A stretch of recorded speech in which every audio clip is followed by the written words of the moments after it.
The nightmares were coming, and I was in the water again, kicking myself clear, coming up in the sea, red with blood.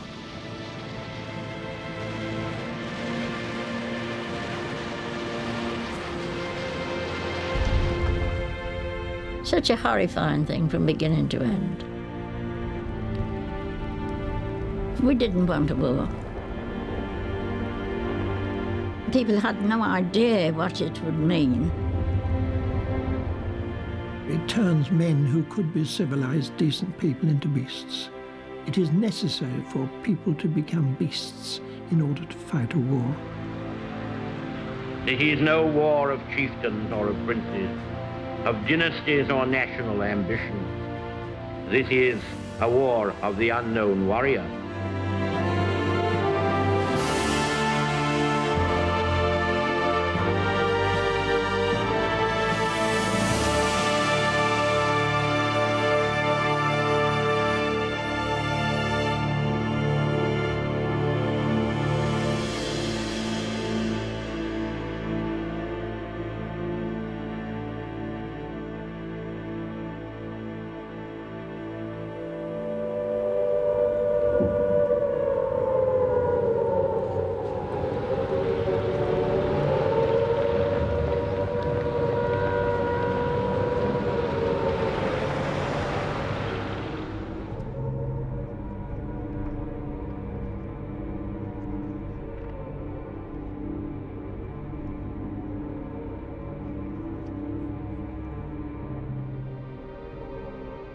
Then the warning came. One of the consultants had come up to my ward with gas masks and tell me to make every patient put them on. Look, the patients couldn't breathe. And now they were terrified, or crying and pleading not to make them put them on. Well, I didn't make them put them on. We were given the option that we could get out of London as soon as the war broke out. I don't think any more than 2 nurses went home. No, we'll stay here and help.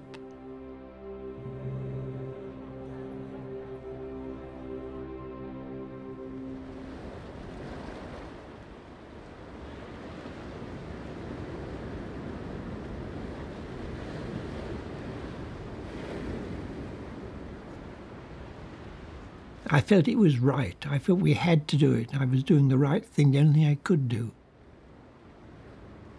Because I was the sort of person I am, I could not stand aside. It might be wicked, it might be awful, but I couldn't stand aside and pretend that I was any different or better or anything else. I got to be in.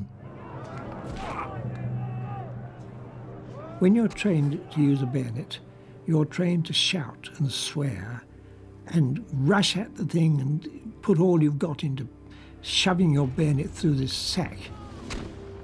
Thrust it forward, pull it out, stamp on the body on the ground. You're taught to go mad. You only fight if you're mad, if you're off your head and angry and shouting and doing things you wouldn't normally do. You have to become a beast.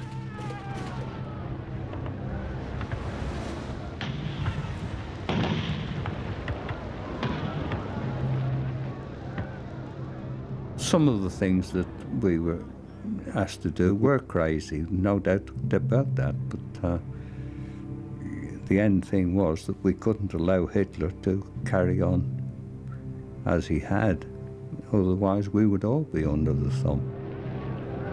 If you're faced with a fight, what can you do? If I was faced with a man who was attacking my wife or my children and I had a gun in my hands, I would shoot them. I would have no hesitation.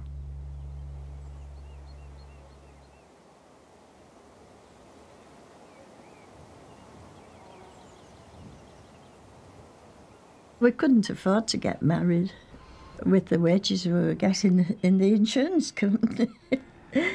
We were sort of trying to save up, and then the war came, and you earned more than you were. Oh, I did, really. Although that wasn't a lot either, but just enough then.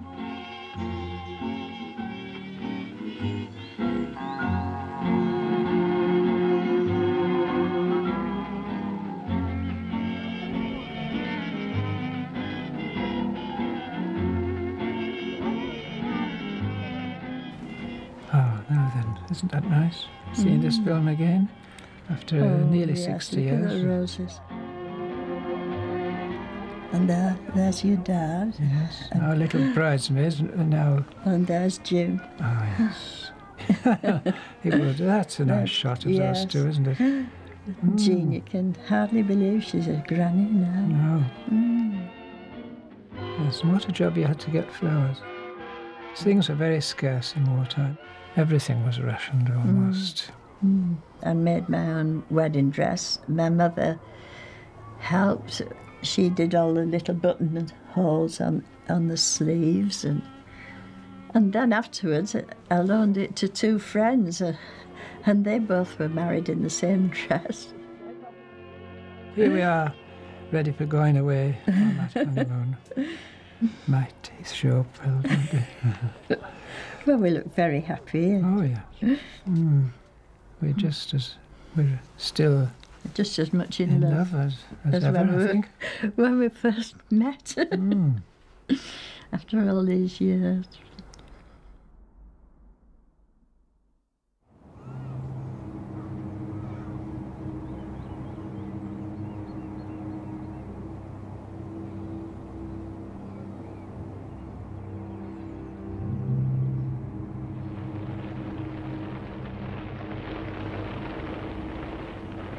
News has been coming in of parachutists dressed as clergymen landing in Norway.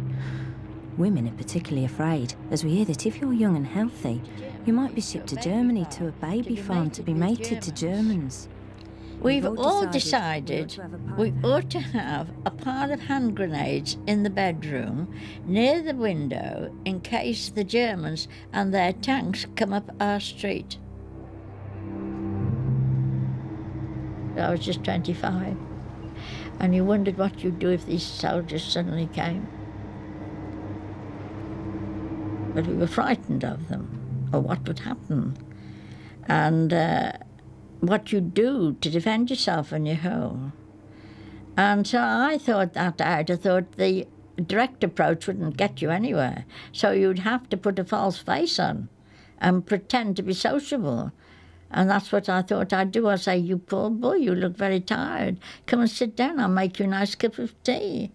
And then I would put something in it, you see, and then he'd go to sleep and he wouldn't wake up.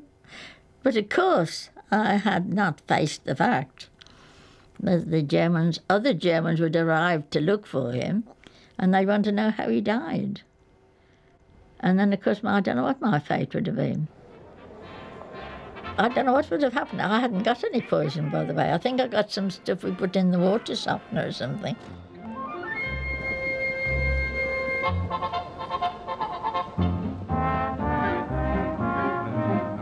When the homeland is in danger and there's trouble in the air, we forget our little squabbles and its trespassers beware.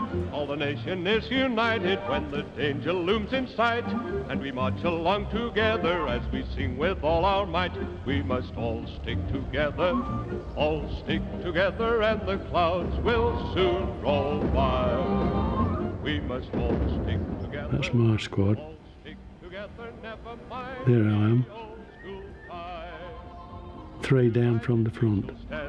Whatever may befall, the richest in the land, the poorest of us all. I was 17 and they was asking for recruits, and I thought, well, why not?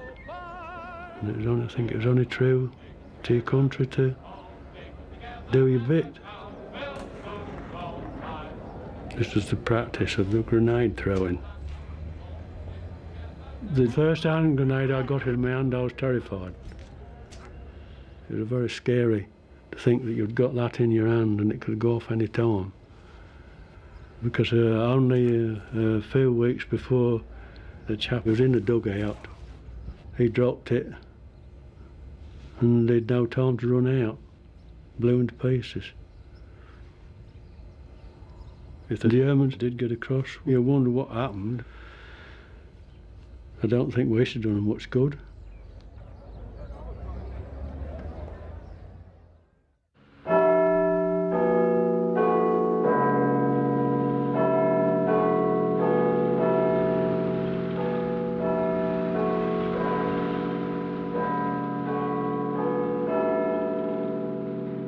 At 9 o'clock every night, the chimes of Big Ben preceded the 9 o'clock news. And we too thought of each other at 9 o'clock. While that was happening, Yes. it was our special sort of time to... Well, we were linked in spirit then. Yes. And then Churchill, we all had faith in Churchill, didn't we? He was... Winston Churchill. Yes. And now it has come to us. He was the right man in the right place at the right time. And face the worst that the tyrant's might and enmity can do. We felt that he would bring us through somehow. Bearing ourselves humbly before God. Our church, we worshipped him. There was no man anywhere as big as Churchill. And he'd had a rough time getting to where he got. She used to come over on the radio and encourage us. We shall fight on the beaches. We will fight them on the beaches. We will fight them in the air. We will not be defeated. We shall never surrender. And he was wonderful.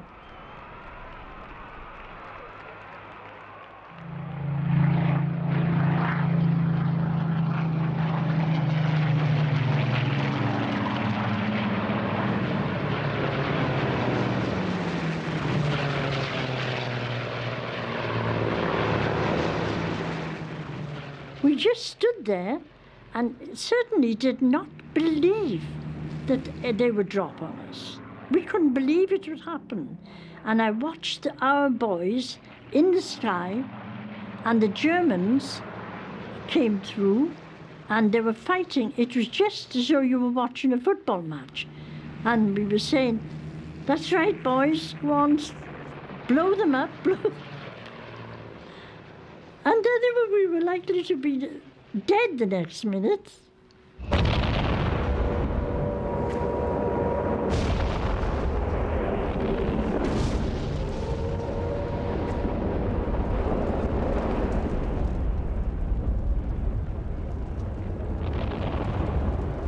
I was absolutely petrified.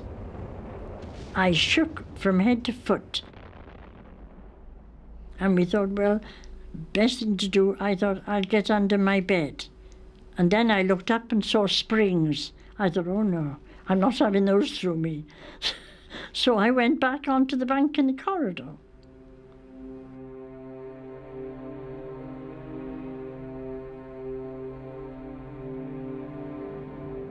"26th of September. Thank God we're still here. Nearer and nearer they seem to come each night. Three firemen were badly hit. Two were stationed at this hospital up to a month ago. Bill, as everyone knows him, he was one. Gives you a cold feeling inside when someone you know has been hit. Now we are beginning to see the results of Hitler's madness.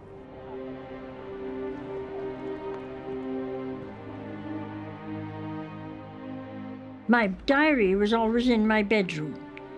I'd come off duty, get to my bedroom, and I'd write what I had been through.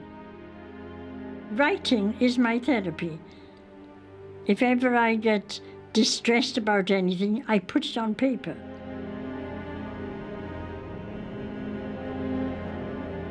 When people say, were you frightened? We were in a peculiar state of shock.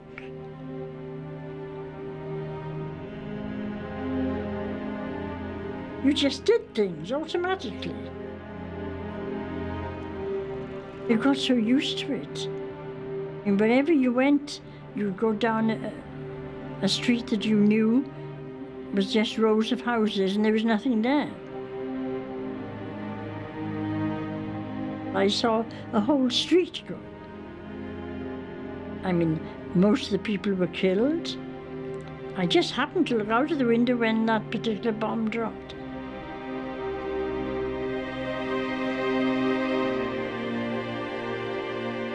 I mean, the only thing I ever hoped for at any time was that I wouldn't be buried alive.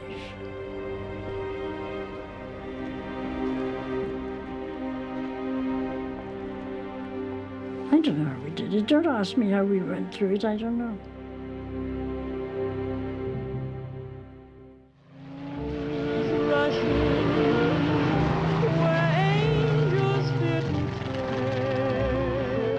It was a beautiful poem.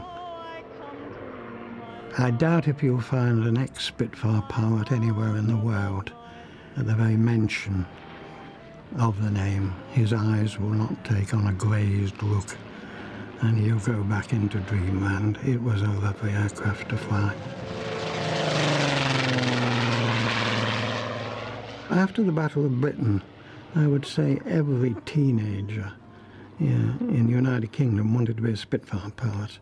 Every single teenager, bar none.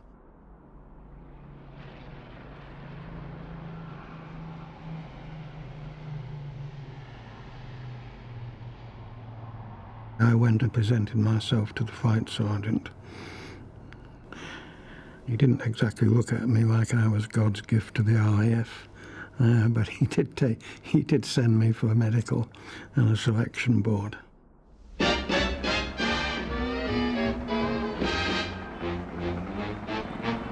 Mopping up soda pop Rickies to our heart's delight. Dance to swing-a-roo quickies, jukebox Saturday night. Oh, there's me sitting in the deck chair, as ever, very self-conscious. And you can see us larking about in the garden. They put nothing past us, me and honey lamb, making one cold blast us till it's time to scram. Money we really don't need that. It was another world opening up. After war-torn England, with rationing and blackouts, I mean, there was a great big world opening up for us. We were given almost daily lectures on decorum and behaviour. Things like, say, whistling at young ladies, that was a capital offence. You sort of didn't do that at all. Oh dear. On the right hand, there's me, and keep trying to duck out of the way. I don't think I had the stuff that film stars were made of.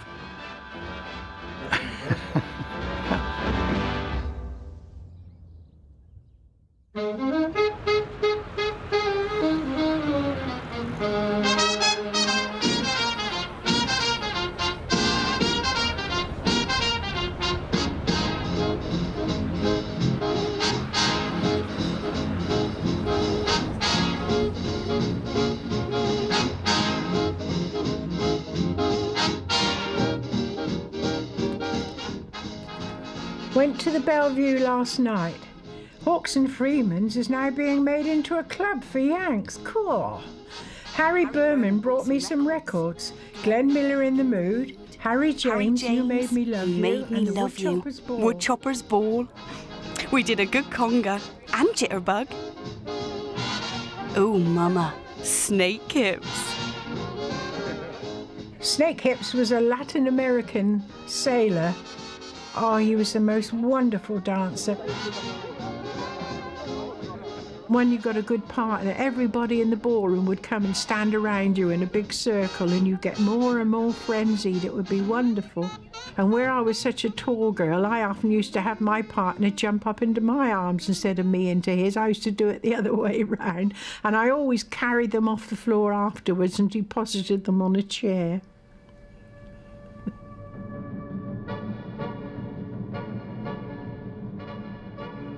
He was a famous trumpet man from out Chicago way.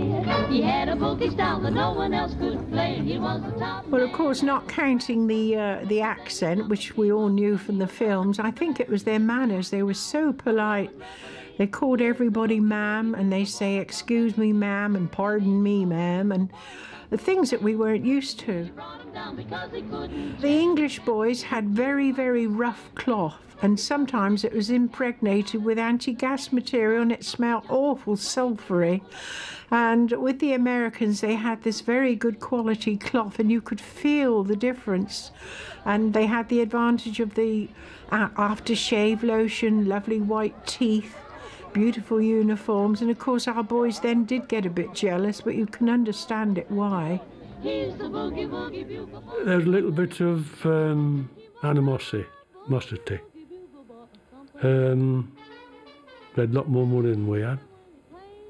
Our wages weren't very high, and they weren't frightened about flashing it, you know, to entice, which, you know, was used to make you feel a little bit uncomfortable.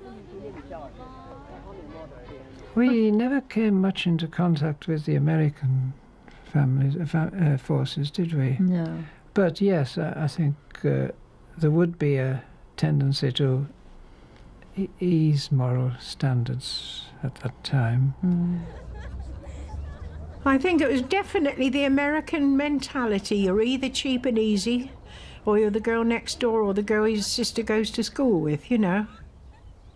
They just got that mentality that there's good girls and bad girls, which is really pretty good. Of course, it won't be like it now. They're all at it, aren't they? Well, you tended to wait till you were married to have full intimacy, didn't you? Yeah. We did. Yes.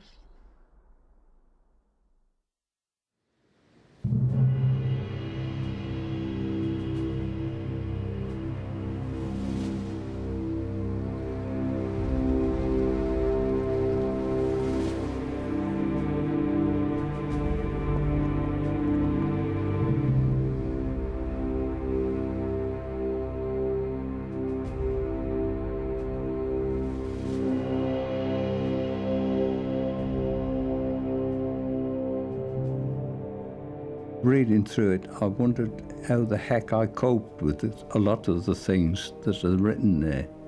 And I was just a boy from a village. And I joined the Navy and learned how to cope with all that and managed to get through it.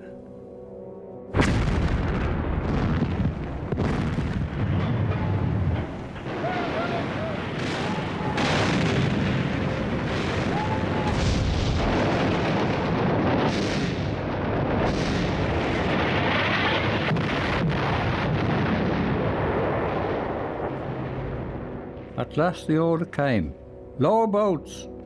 We were away, with far from enemy machine guns passing over them. Tat-tat-tat, our brain guns began to speak. Then crunch, down door, and we were there.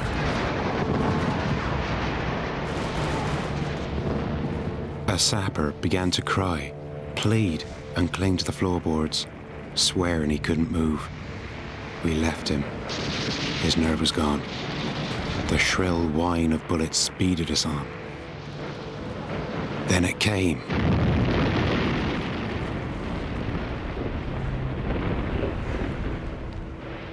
That was bang. And then I was in the water, dragged down. Someone clutching my feet, trying to hold on to me, but I couldn't get up. I finally kicked myself clear and rose to the surface amid a sea full of blood, arms, legs, men's insides. I'll never ever eat tripe again, because that is what a man's flesh is like when he's blown out of it.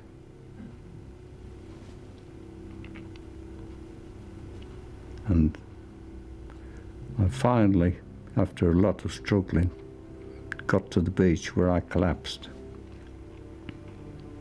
I came to, hearing a voice, "Oh my God, help me, save me. Oh my God, help me, save me."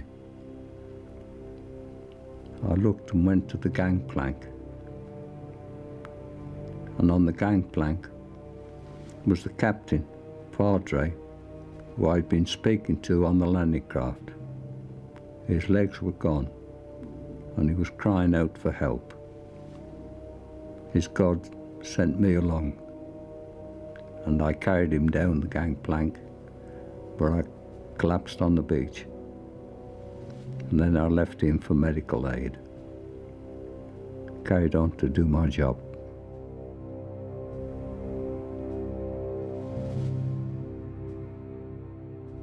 A few days later, it came back to me what had happened on the beach.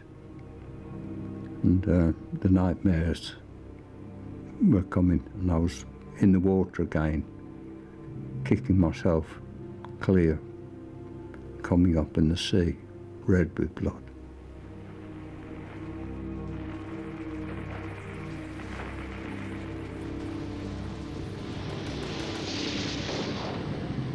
During the day, I could cast it out of my mind with things to do. But at night, when I put my head down to sleep, then it would come back to me. Later, I was able to purchase a notebook, and in the notebook I wrote it out, a full account of what had happened. And then my head settled, and I was able to temporarily forget all the traumatic things that had happened on the beach in Sicily.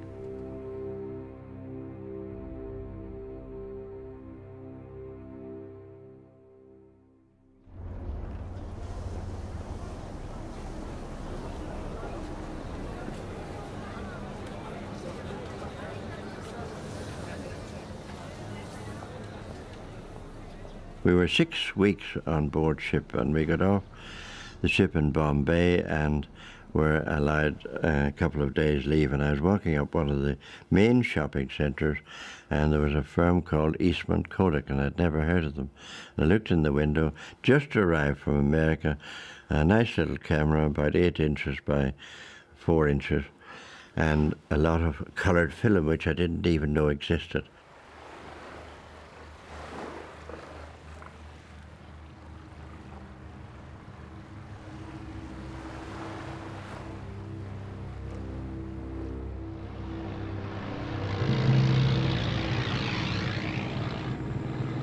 Unfortunately, as soon as we got to the edge of the Burma border, an edict came out, no cameras allowed east of the Brahmaputra.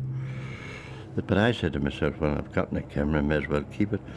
So gradually I got enough courage to bring my camera out now and again, which I did. It was decreed that we should learn the art of self-defense and silent killing. And this is me taking a dagger off one of the boys.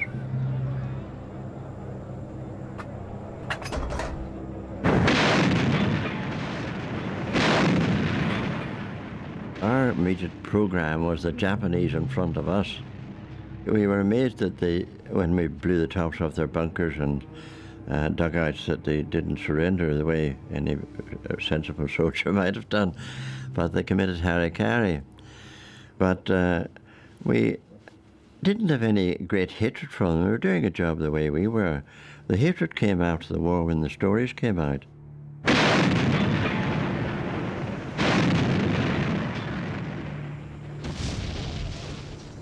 I'd say our trouble in Burma was the 3 M's: morale, malaria, and the third one was the monsoon.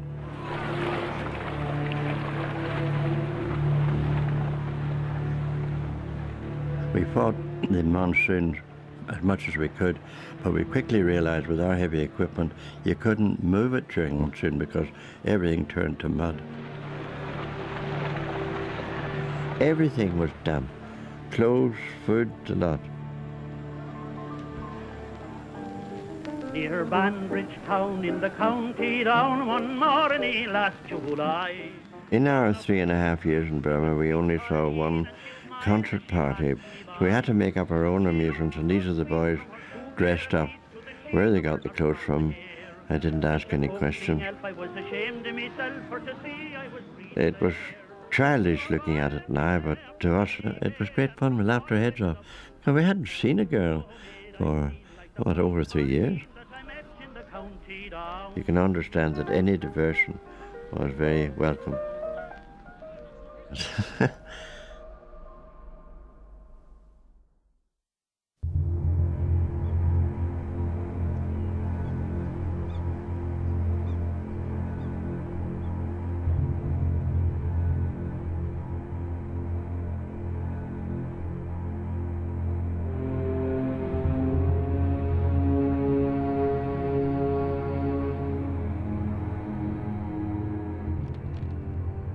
Sunday afternoon was still and breathless. Strict bans were in force. No conversations with civilians, no private telephone calls, and all naval personnel confined to their places of duty. We knew that D-Day was coming, but nobody knew when.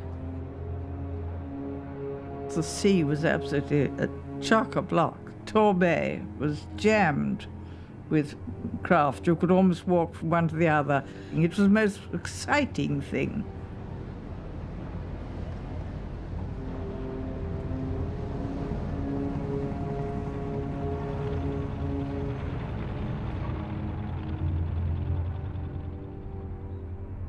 His name was Stewart. He was in the American 1st Division.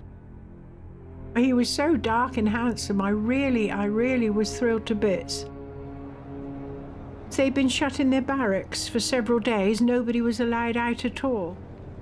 So I went out there with someone in a jeep and saw him out there and said goodbye to him.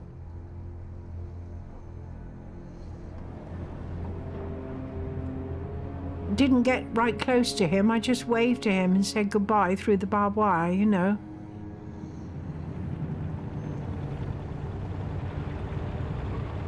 Then it began to be rather pathetic because they kept giving me envelopes and saying, will you please post this?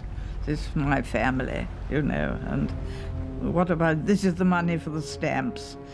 And it began to be very moving.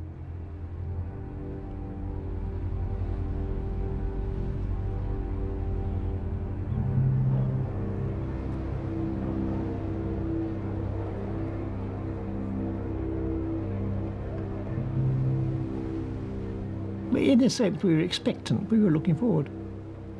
We boarded our ship, but there was a delay of 24 hours, so we stayed on shipboard. It was sunny, actually. I sat in a little boat moored by our boat and went to sleep part of the time. We all felt this is it. This is really it. It was excitement because your first action is exciting. My experience was not peculiar to me. It's only after you know what's involved you begin to get frightened.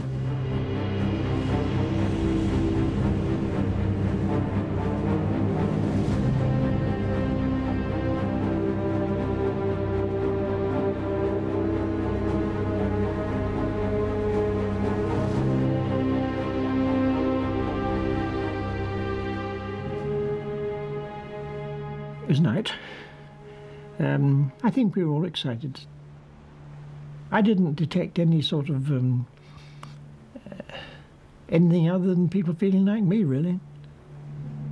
I went to bed, slept.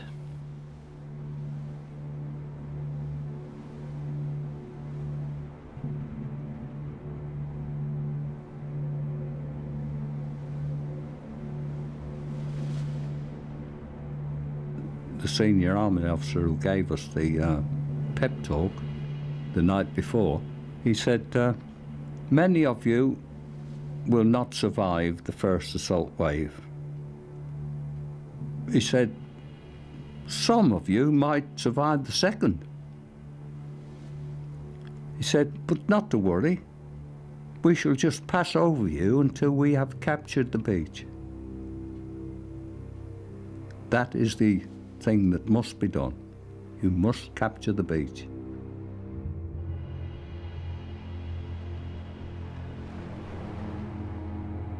Complete silence fell and an emptiness. It's very sort of still, very still. We'd done all we could. And then we stopped and listened, and we heard in the distance, boom, boom, boom, the guns beginning to fire over in France.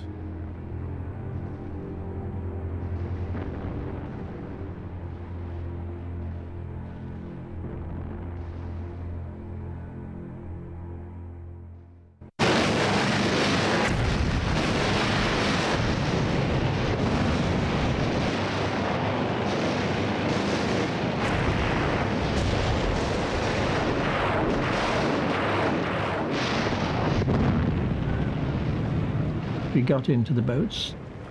The padre said some prayers. You sat on a little piece of wood. There are 3 rows like this. You sat one behind the other. We kept our heads down.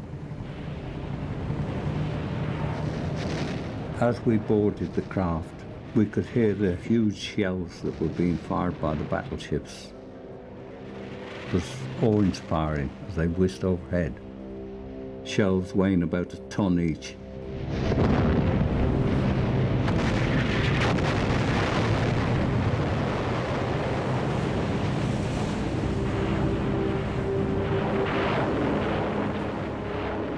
By now, we could hear the enemy machine guns, the explosions of enemy mortars on the beach. We clutched our weapons. Now was the moment. Stuff was falling pretty close to us. People were hit. Some were dead, others struggling to crawl out of the water. We couldn't help them. Our job was to push on. There were some horrible sights. Men calling out for help. I wanted to pull a body out of the waves, but he looked to be dead. I had no time or duty there.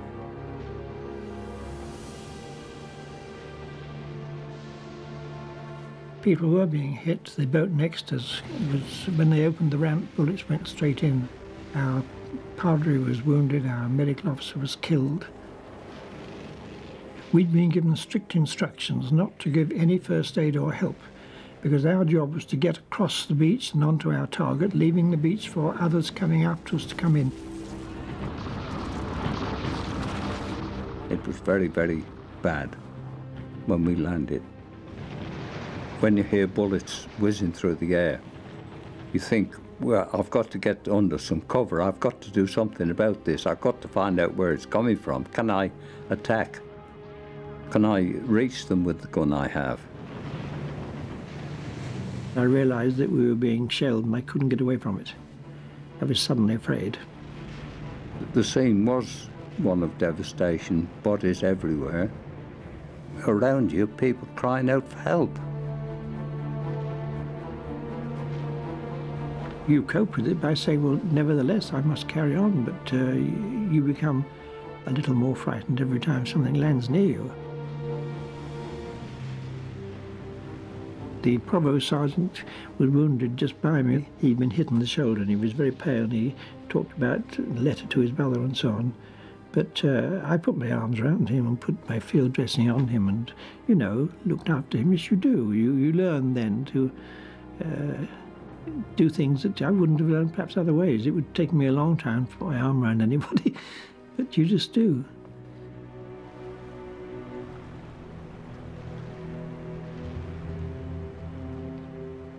I was working on the water's edge and I heard the sound of pipes.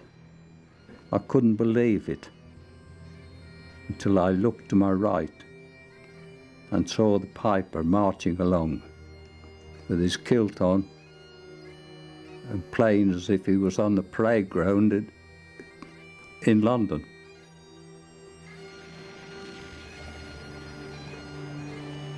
Then the whole group of No. 6 Commando had formed up in column of threes on the landing craft.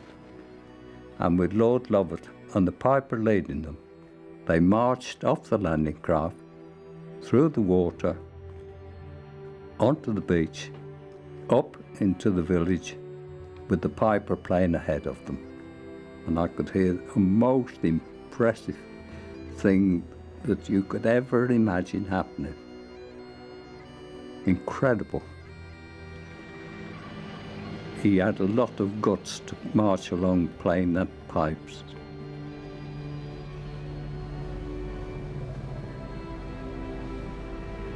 He raised the spirits of all of us on that beach that day. But if a piper could play, what did Germans do? Oh, rubbish.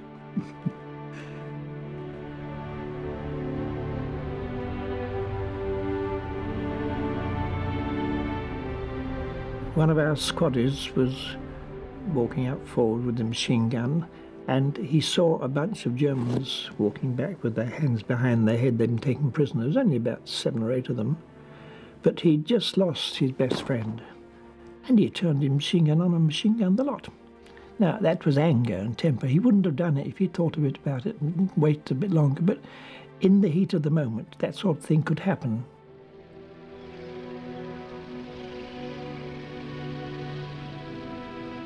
We were all victims of war.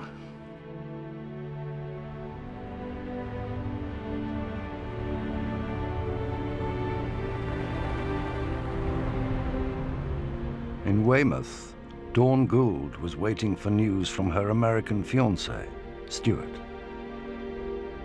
I did hear from him a couple of times, and then I had a bunch of my own letters back, all tied together.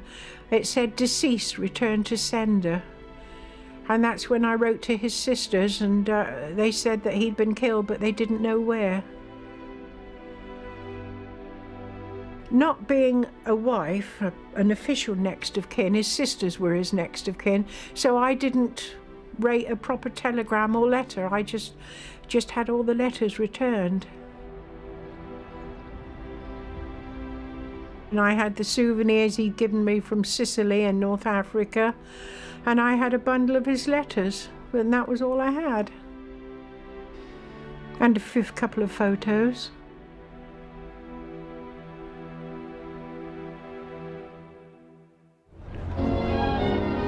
Here is the news. The end of the war in Europe was officially announced by Mr. Churchill at 3 o'clock this afternoon in a broadcast from 10 Downing Street. There's a new world over the skyline. You find it, follow the sun. We were so excited. London was awake again. And we kept bumping into each other. It's over, it's over, it's over. Oh, thank God it's over. Isn't it wonderful to be free? Isn't it wonderful to be able to go out? Everybody was saying, well, now our Jack won't get killed, now our John will be home, and everyone was saying, thank God they'll all soon be home. It was like about 20 carnival days all rolled into one. These are mother, I had a very, very large white ensign, which I brought home, and we flew that outside the house here, and that was really something. It's wonderful. We'd been strung up for so long, we got so used to war, and we never thought it was going to end. It was the time when I was 21 till the time I was 27. Well, that's a lot of your life.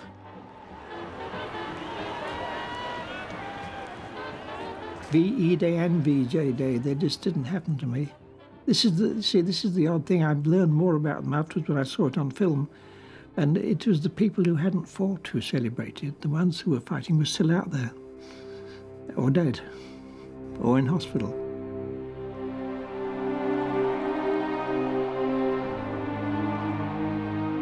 It was like a long horror story, and it just finished. There was no real joyfulness. There couldn't be. Too many people had been killed, and sons and husbands, and friends and neighbours and that. I mean, it was such a... Oh, I can't describe it, really. Such a horrifying thing from beginning to end. We were pleased we'd beaten Hitler, but on the other hand, life in this country was very grim because the restrictions were tighter after the war than they'd been through the war.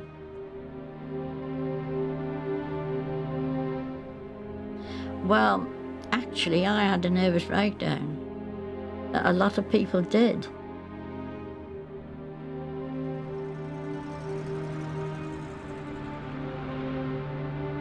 I did not let myself linger too long on the bad things that had happened.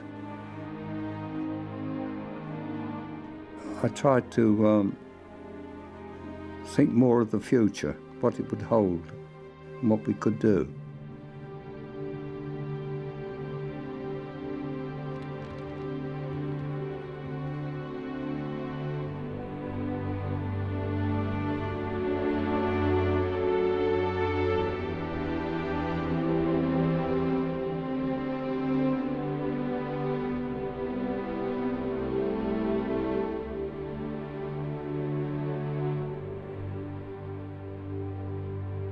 I don't criticise the young people for saying, oh, well, we've heard enough about it. How could you understand what we went through? How could you be sympathetic? Because you never went through it. Well, I feel very grateful that I was chosen to survive those traumatic events, and they have stood me in good stead all my life.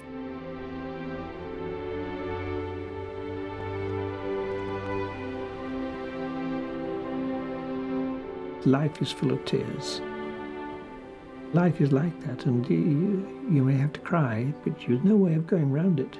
You can't turn your back on life. We'd missed 6 years. For what is 6 years? It goes very quickly. It makes you appreciate that time goes awfully quickly, and you should fill each unforgiving minute. By and large, things could be better. In a perfect world, everything could be better. But the world is not perfect. We've been quite happy, really.